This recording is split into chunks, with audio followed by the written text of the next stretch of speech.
Okay, so we are on day 8. We said we'd go to Foggy's on day 9. And it only 3 hours before dusk because we did a job here, right? So how far up can I get to? Can I get to Foggy's? I could get to Foggy's, but I don't really need to, I guess, right now. I'm just trying to think of what I do for the extra 3 hours. Actually, maybe I can't. Hang on a minute. I have to leave the square to check.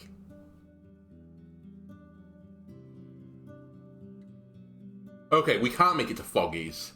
And I don't really want to get caught out on the road, and there's not a lot between here and, anywhere else, so I might have to just wait a day again. It's a little bit annoying, honestly, because I want to make the most of my time, because I can't help but think there are events that are going to occur on certain days that will, bar me from doing other things. I remember it said on harder difficulties there is a time limit. So I assume some great, terrible event is going to befall the lands. So I want to be fairly efficient. And I'd done all of this. You know what? We're close enough right now, aren't we, Thais? You seem to be fairly well off, even more so than the other people in the village. What's the secret? She reaches for a buckle and her voice grows cold. There's no secret, traveller. There's hard work, risks and sacrifices, and the support of those who care about me. The good things that happen to me shine on my people just as much. Think about it before you mention it again. She's just a cape. Okay, I thought that would be a response I was going to get. How much moolah do I have? 1 coin, great. Alright, well, I think we're waiting here, unfortunately, till the evening. I can't afford to rent, so... Oh, shoot, hang on a minute.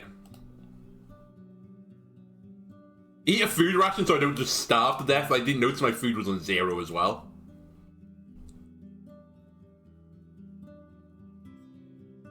Yeah. It's warm here, but the mouflon skin allows your back to rest a bit. You wake up a couple of times during the night, the smell of the cooked stew fuels your hunger, and the staff returns to the room every once in an hour. You wake up early to leave the building, check on Pachanamane, and give it water from the creek. The innkeeper is sitting near the door, from time to time carrying out another bowl of either stew or gruel. Thais is nowhere to be seen. Alright. I need to get to Foggy Lake. It's going to take 4 hours. That's kind of obnoxious, in all honesty. Maybe along the way. I tried to get to the White Marshes, because how long do I have today? 14 hours. I don't want to just travel there and, do absolutely nothing. Let's go back over here. Oh, the sparse trees and shrubs grow strong, but there are no fruits left, only birds nest amongst the branches, and leftovers spread in the short grass. There are some ripe fruit in sight. Let's forage for wild plants. Most of what you find are large apples, not as sour as the wild ones, and some wild strawberries. Picking them takes little effort. The short meadow hides nothing more dangerous than rats, rabbits, mice, and grasshoppers. And with the help of your mount, you can reach the higher branches. Wonderful. Let's go into unexplored territory then. You ride along the shallow waters of one side, the fluid trees on the other. You reach what seems like the end of the road. The turn south is already overgrown, most likely abandoned after it was devoured by the bog. But as you look north, you see a wide clearing that, with time, has become a meadow, and a lonely hut at the end of an often-travelled path. At first you ride down slightly, following the twisted trail. There's plenty of puddles around, as well as brown, grey and purple grasses. But all of them are too short for any lurking predators, and the few foxes you see far away don't pay you any attention. You pass by the fresh tracks of heavy hoofed beasts, but spot no wild game in sight. Your ears can't free themselves from the birds, rodents and dragonflies. We need to ride carefully. If Shadowmane's leg sinks into the mud, it may get broken. The further north you ride, the shorter the grass gets. These vast peat fields, broader than 2 or 3 villages, place side by side and many years old. The turf bricks surrounding the solitary hut are still fresh, drying in the late summer light. The scent of this area is like that of no bog you've ever encountered. Instead of a sublime aroma of healthy soil, it's intense, sulphury, leaving an almost sour taste in your tongue.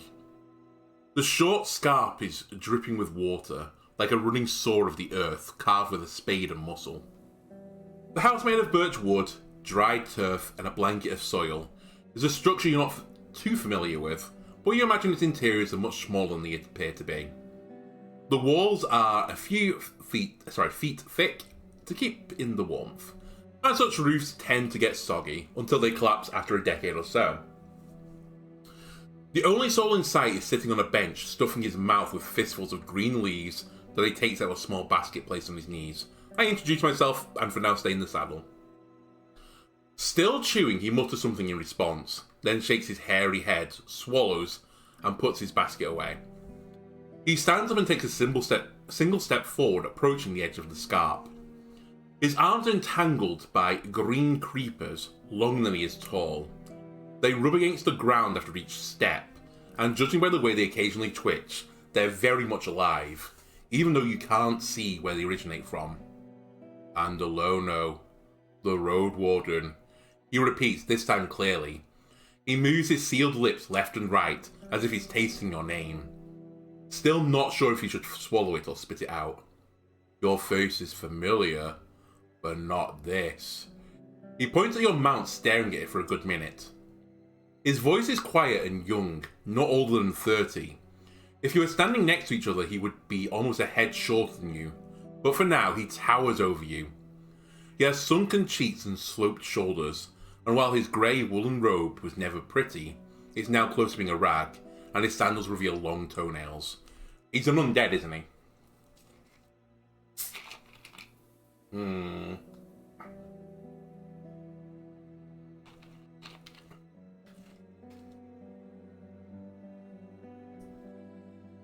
Okay.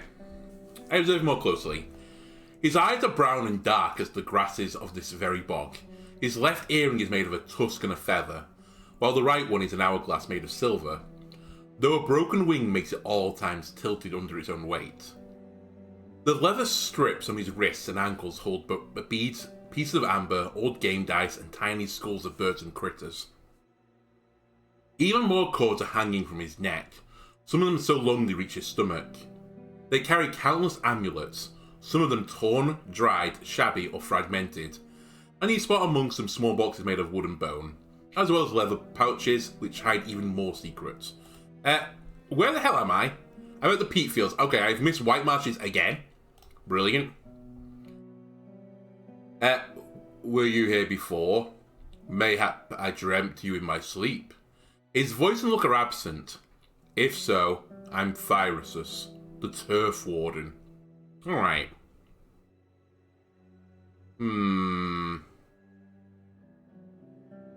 I hate to do this. I feel like I always pick distance, but I feel like we pick distance here again. Dreamt? He observes you keenly, letting out an approving grunt. No, 'tisn't your shell I saw, but your wandering eyes. Hands used to touch beasts more than humans, ass burning from a saddle, and cold sweat for nights. 'Twas a man before you here, Asterion, and was as lost as you are. Lost. He makes a dramatic pause and smiles, but not welcome. Do you know anything about Asterion's whereabouts? He raises his chin. You know what? I may. His amulet rattle after his triumphant announcement, but he then looks at the clouds in the distance. You wait for him to carry on to no avail. I'll wait patiently. He nods to himself. Didn't notice. 'Tis been so long.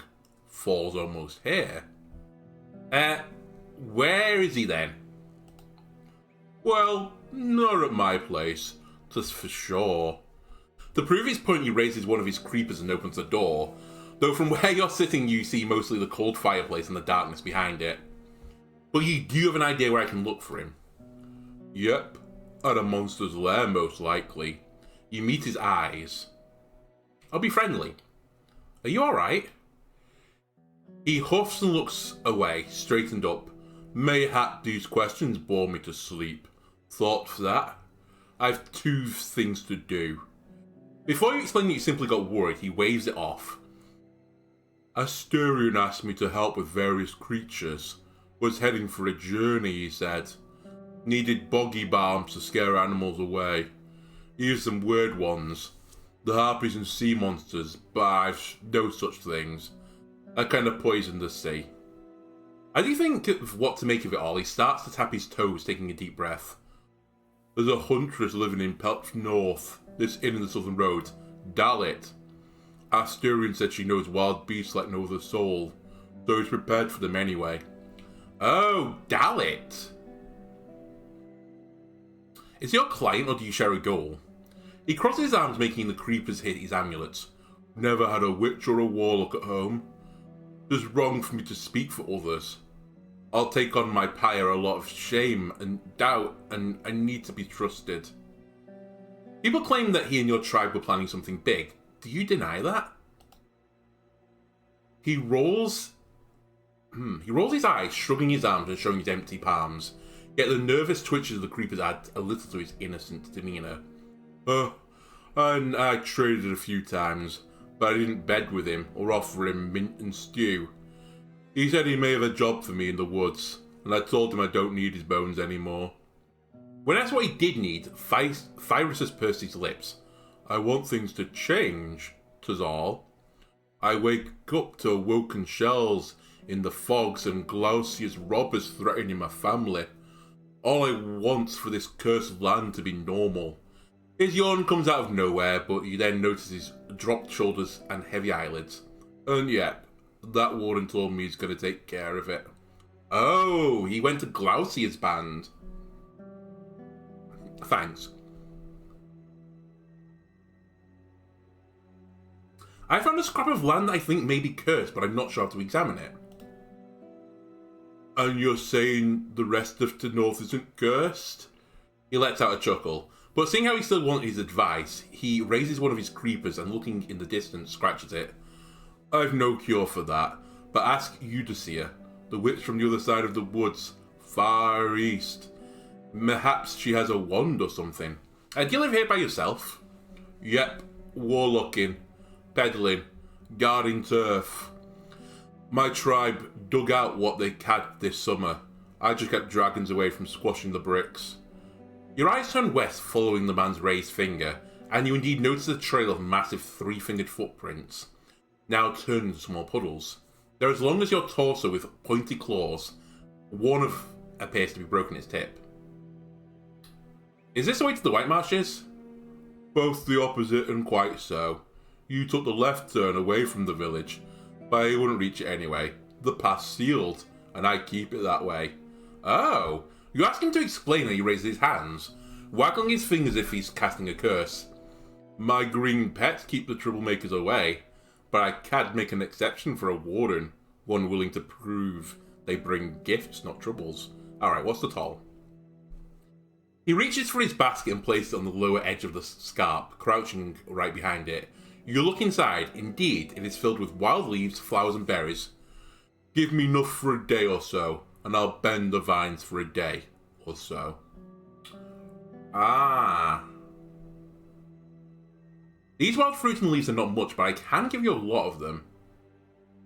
I'll think about it. Better do so on your own. He straightens up, reaches into the basket, and for the next minute or so he munches the greens. I don't know if I've got time to explore the White Marshes, get back to, where I need to go. Foggy's.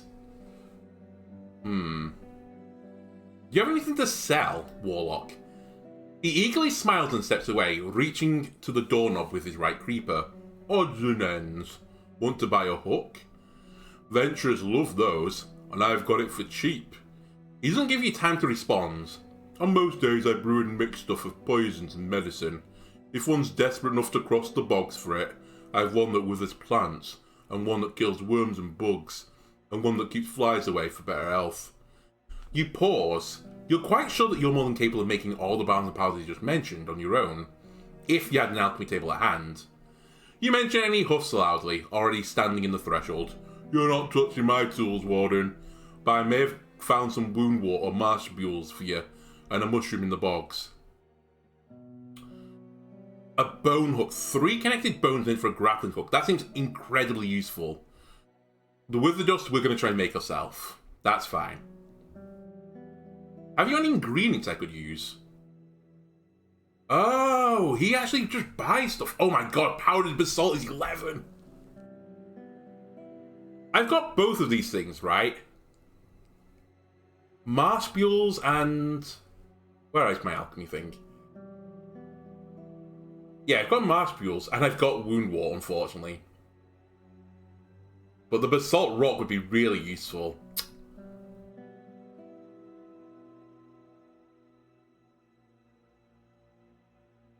Let's say I were to help you people with the bandits got rid of the undead. Would you return the favour? He spares you a yellow grin. 'Tis all you say. Yep. Save the north, or the scrap fit I care about, and I'll follow you into a fog. Oh, okay. Did you choose to move this field, or were you forced to do so? He reaches towards his chest, rubbing a small tusk nervously. One first surely likes to ask questions, while others got work to do. His voice is colder than soil. How do you avoid the wild beasts? 'Tis them who avoid this place. They're afraid of spears, plants and poisons.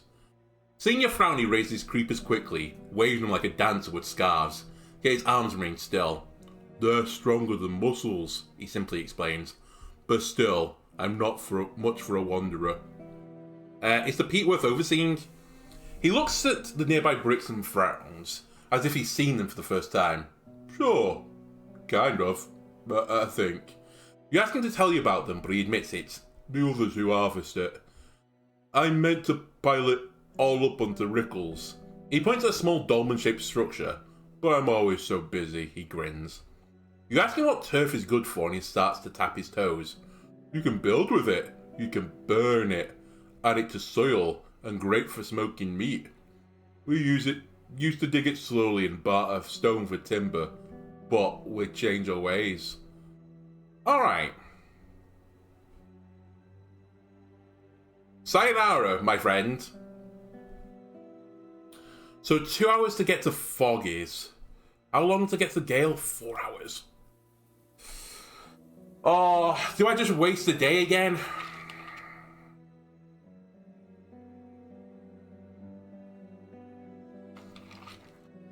It's really hard to say. Because I have to do a task for this guy to get into the White Marshes. And to get into the White Marshes, the White Marshes are down here, so they're probably going to be like 3 hours away. And I have 10 hours. Oh, let me try. These wild fruits... How about the wild fruits? You lost 2 bunches of wild plants. He purses his lips, his toes flinching nervously. You think I can find those myself? Fine, go ahead. He mutters with resignation.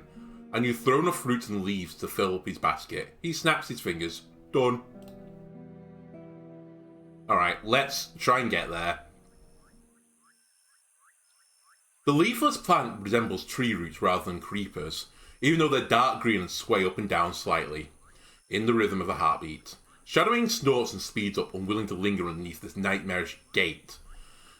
As you get to the other side, the plants seem to be completely ignore you. Okay, this was the creepers. To probably use the mushroom growing around the creepers, I have to pick it in the middle of the day. Oh. What? Why did I do that, actually? That was kind of stupid. Oh, can I go back to where I just was? I'm still here. The road twists between the flooded purplish grasses. The field ahead of you is still green, bearing the second sowing of broad beans. Maybe the third one if the land allows it. The workers ignore you. Some of them are nothing but bones, some carry scraps of flesh, wearing them like forgotten rags, and others look almost human, as if they were awoken right after death. Most of the witless shells move around piles of soil, carry wooden logs, or dig in the ground with their bare hands. But there are also those with considerable abilities. They use pitchforks, hoes, and splitting axes, and confidently cross the uneven ground. There's only a few breathing souls in sight. They observe your passing but keep the distance. They aren't attacking me, so I don't need to be afraid. The people who live here seem to have everything under control.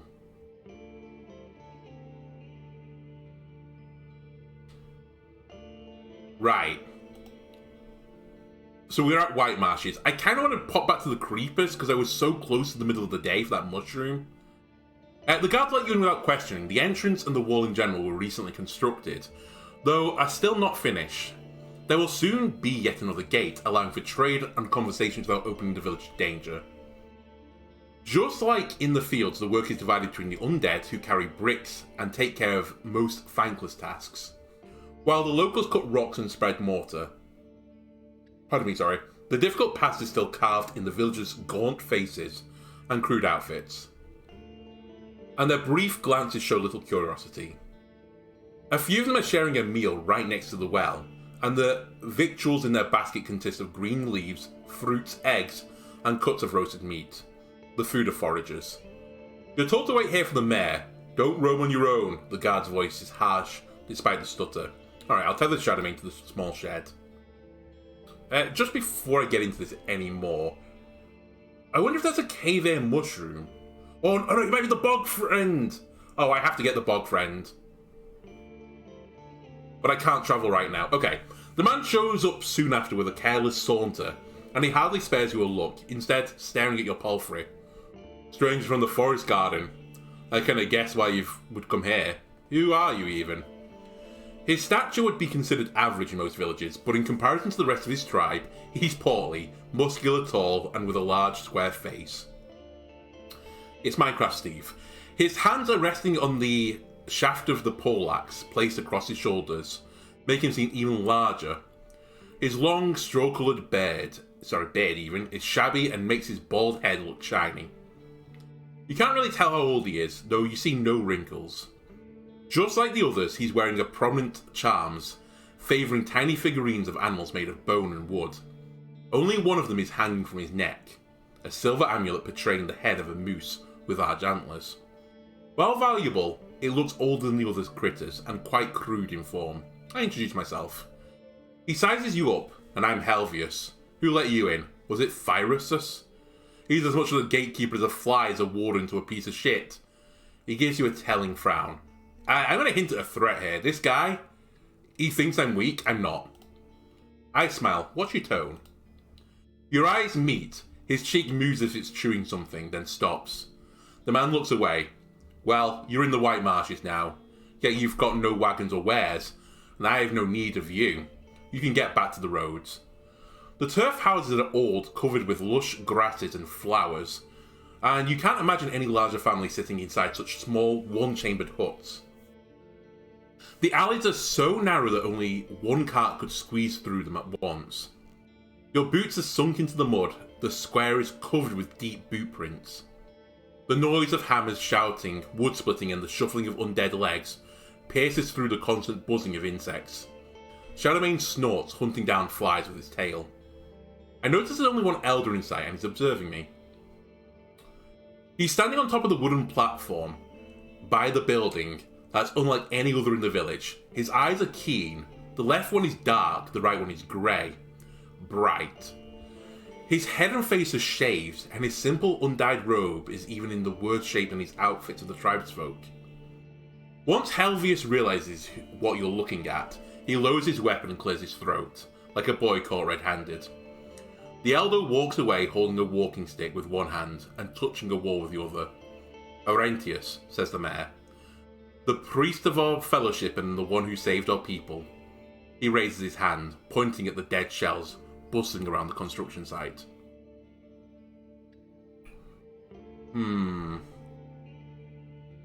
The people of Old Pagos are fighting a plague. I'd like to speak with Aurentius.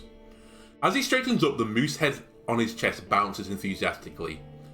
You and many others, swamped by his work, and we've enough threats in the shadows already. If he decides you're trustworthy, he may speak with you once, but why would I even ask him?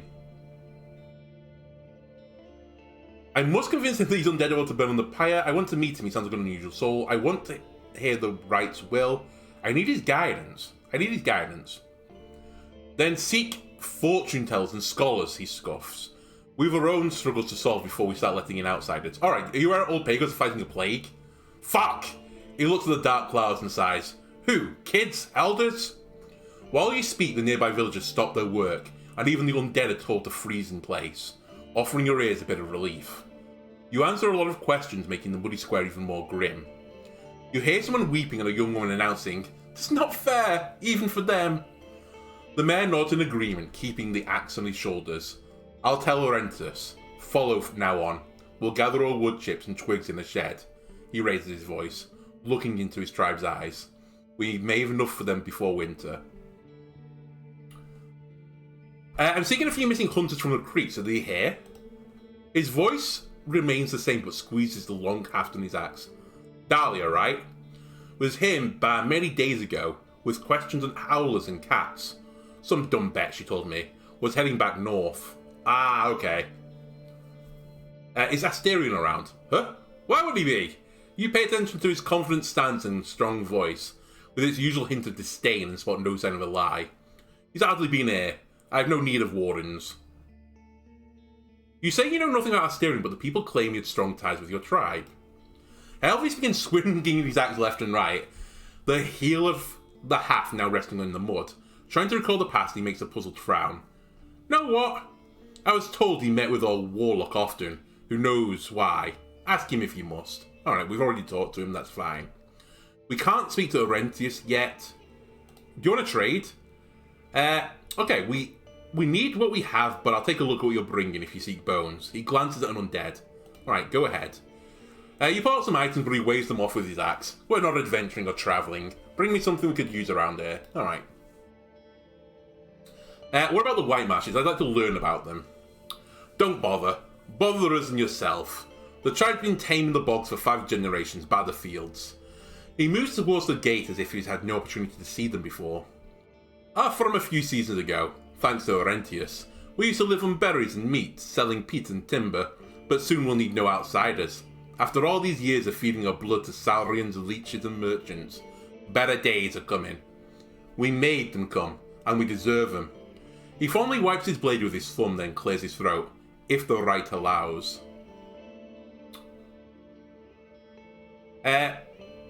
You used to sell wood, correct? He nods in approval. In the old days, a firewood warmed up all the walls and toes of the side. Frag Hills? What? Hag Hills? Bigale Rocks in the far north built its own hamlet for woodcutters, and Owler's Dell grew a fine garden for themselves, just to get by without us. They have oaks, cherries, and their own darker birches. Have no more reason to trade with us other than for peat. You glance at the buildings. While they are indeed new, most settlements in the province would view them as crude and cramped. Don't the undead workers bother you?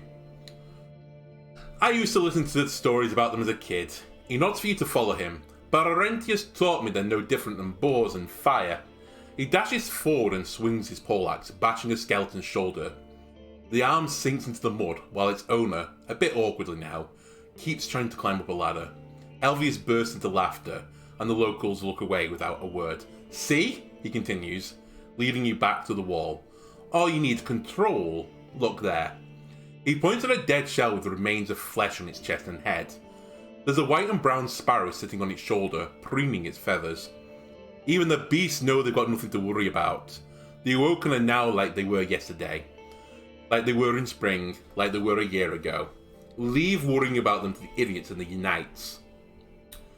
I hear what you say about the Awoken, but your tribe used to be strong without them. So what, Warden?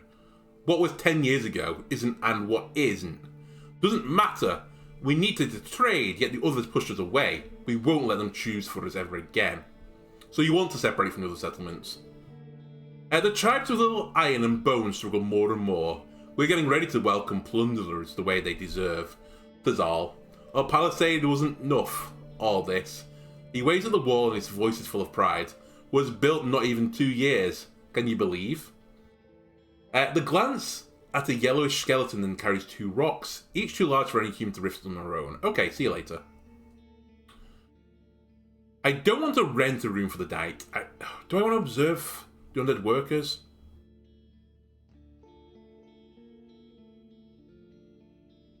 "15 minutes to get back to the centre." Okay. Approach the well. The locals observe your hand carefully while you're drawing the water. After you quench your thirst, you try to wash your face and neck. But one of the older women approaches you quickly, wagging her finger. "We've not enough for this silliness," she rebukes you. "Water your horse if you have to, but we need the rest for ourselves." The stern gaze of the other villagers leaves you no room for discussion. Okay.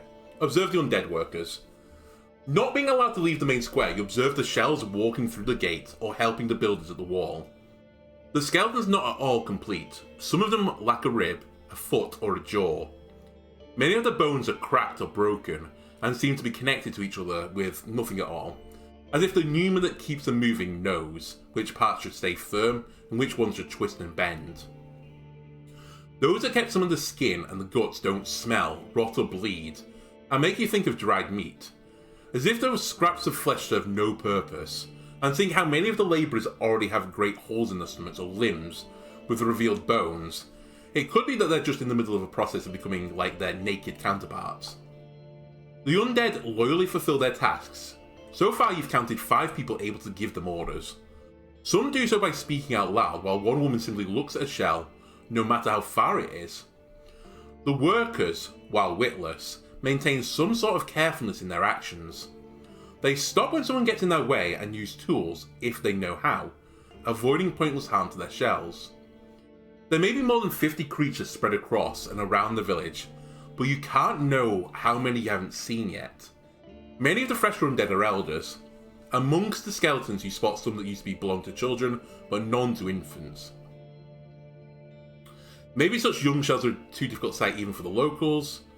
Maybe they're so different from the adult humans they can't be awoken, or maybe their shells are too weak to work or too dumb to listen to orders.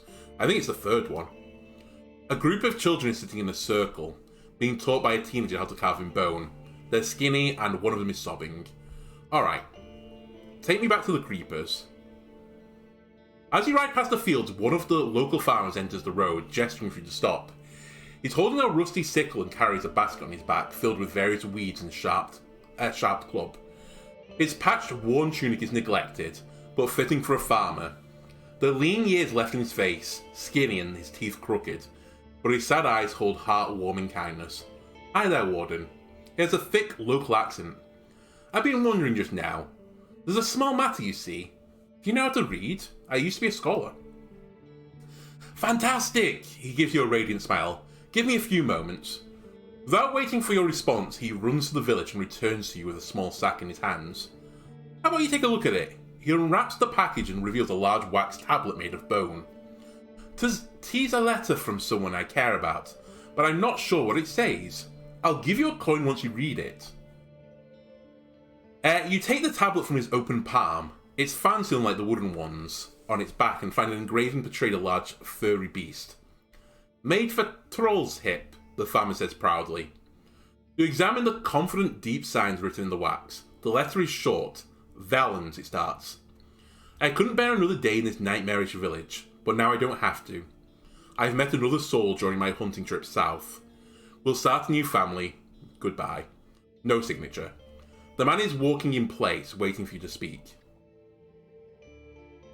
I know what's in the letter. Let's not lie." He puts his hand on his forehead. You can't tell if it's a sign of relief or tension. I'll repeat to him his husband's words. At first he freezes, then gives a hateful look toward Orentius' hut. "He knew what this piece of shit did," he growls. "He always asked to be heard, only to spread lies. Why do I need to find a stranger to hear the truth for once in my life?" His eyes get gentler once he looks at you, but you notice the tears in his eyes. His shaking hands offer you the reward. "Now about the tablet. Here you go." "I don't want it." He steps away. "You know what? Take this." He pulls out a bone stylus that perfectly matches the colours of the tablet. Together they will buy you a few meals at a trader's stall. Good luck, Warden. Alright, see you later. Oh, sweet. I got free stuff. Alright, can I now go to the creepers? I would like the mushroom. Mushroom growing behind the creepers. I got a bog friend. Once you cover your hands with protective gloves, you get it done with a swift cut. The bog friend is brown with a few red vertical lines and a cap covered with holes that resemble fish gills. As you're shaking off the soil, you expect the mushroom to be slimy, but the opposite is true. Once cleaned, it resembles morel, but you know how well poisonous it can get. You wrap it with a cloth and hide it amongst your bundles. Wonderful. Okay, well, I think then I'm going for Foggies. We still got a decent amount of the day left, but let's see what I can do in here. Can I use your alchemy set? Is it the poison? No. Was it this I wanted? God damn it, I'm missing stuff still. Oh, this needed the basalt rock and jar of cursed soil. Was it withering dust? Ah, it's withering dust. It costs a dragon bone. Understood, I'll do it. You start by setting the driftwood on fire and chop and roast the bog friend, which for some reasons unknown to you turns into a dust-like powder. You grind together the seeds of coriander, pepper and celery and add them to the mushroom, making a pleasantly smelling mixture. And by the way, we better wash the set very, thoroughly afterwards before she brews one of her, her barley wines. You then grab one of the yellow calcites and break it into smaller pieces with a stone-ended club, then grind it to a dust in a mortar, together with the seeds and dried toxic plants you were carrying amongst your supplies. The longer it takes, the more foul the smell becomes. You chop and mash the garlic, mix it with some of the dust that fell off the wood, add it to the bowl and allow yourself to take a short break. The pneuma fills your creation, drying it in just a few moments, then turning the entire mixture into an ash-coloured dust. You make sure that your gloves are dry, then grind some more until the smell completely disappears. You sweep everything into a leather bag, leaving not a single mote behind. I clean it up and step away from the table. Wonderful. Right, let me go outside again and speak to the foragers. Oh, Admin, Dally and Vashkal didn't return from their hunting trip. Did they share any plans with you?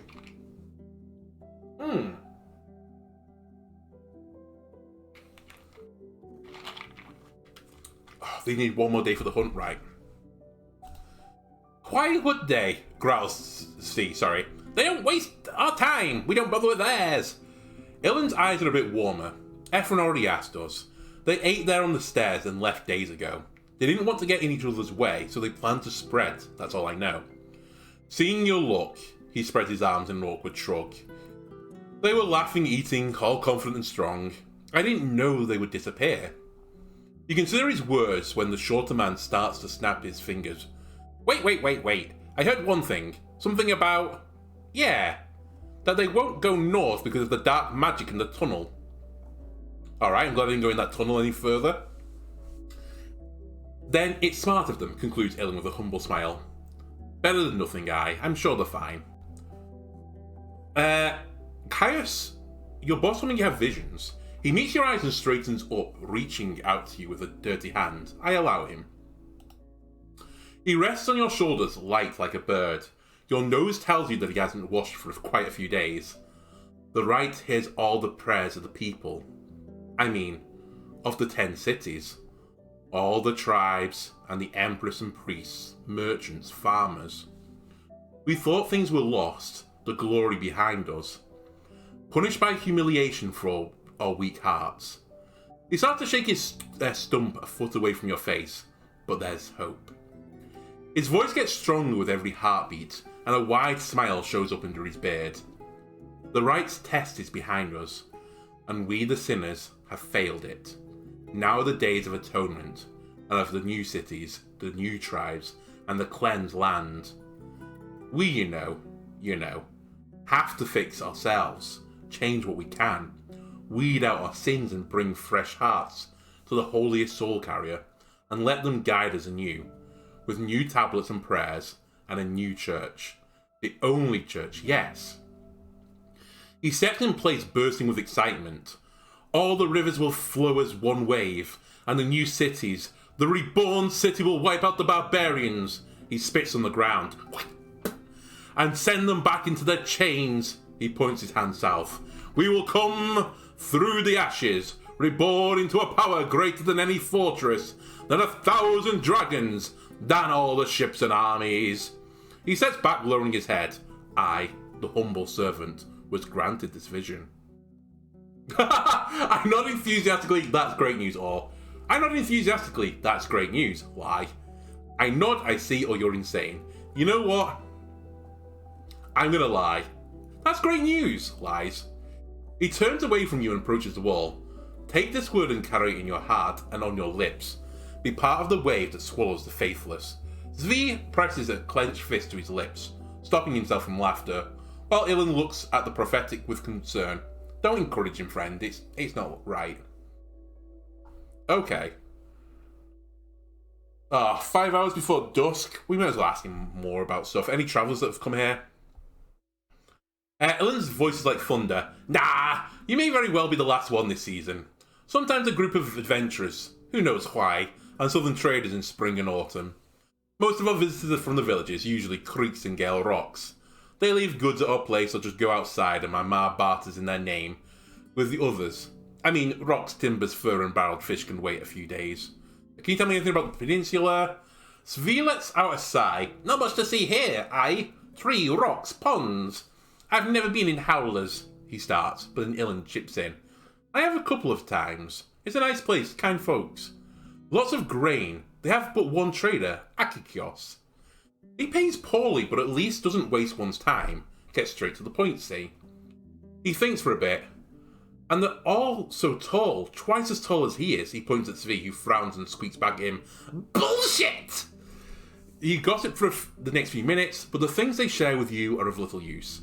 They end up saying you should talk with Foggy instead. She used to travel quite a lot and speaks with every visitor. Alright, I might as well speak to Foggy then.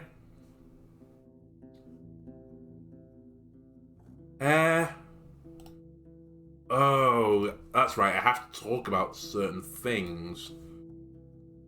I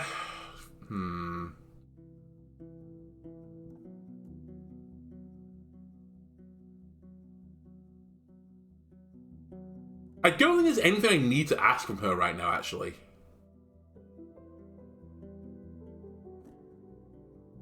What about your tavern? Her fingers tap on the chest loudly. Nah, I find no pleasure in talks that serve no reason. You know what, fair enough. Oh, she doesn't trust me yet. What are you selling, by the way? Oh, fresh meals, brilliant. I do have no meals left. Oh, you have to buy them in advance, I forgot. Oh, shoot. Hang on a minute. I have an issue. I have to do this, or I'm going to starve. I'd like to eat. Terrific. She stretches out her arm and grabs a bowl. Give me a moment. You sit down at a clean table. After a moment, the keeper brings you a bowl of flat gruel, another bowl with fish soup and a soft-boiled egg. Honestly, kind of my nightmare meal. Once you're done, Foggy packs the leftovers for you as a snack for the rest of the day and mentions you've already paid for another 3 meals. Wonderful. Let me just look at my inn for a second. Hang on a minute. Do I have, like, absolutely nothing right now? I've got a spirit rock. Oh, I have got 2 food rations. Alright. Okay, maybe I shouldn't have spent that money then. I could have used the food rations. But whatever. I feel like this is going to be a pretty essential point, so I'm not too upset. Okay, there's nothing that she wants to buy off me. I guess we'll wait until tomorrow then. How long have we got left? 5 hours. The Creeks is only 45 minutes away. Let me head to the Creeks and see if I can do anything up here.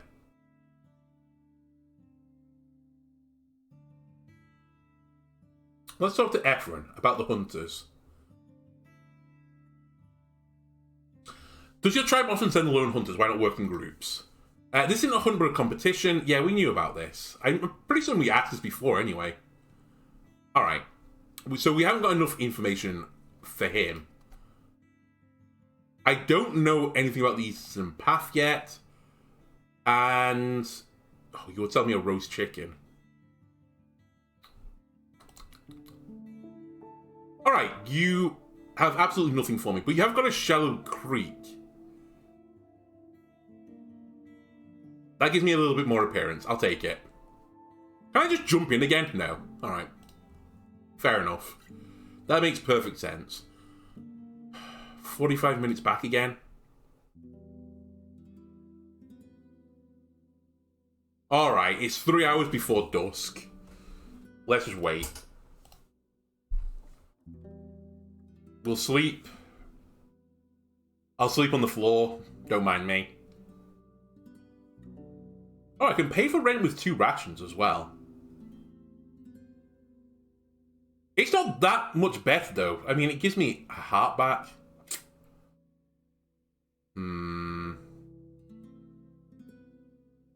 Alright, you know what? I will spend my 2 rations then. Because I feel like I'm going to need health for the hunt. If it weren't for the hunt, I would not be doing this.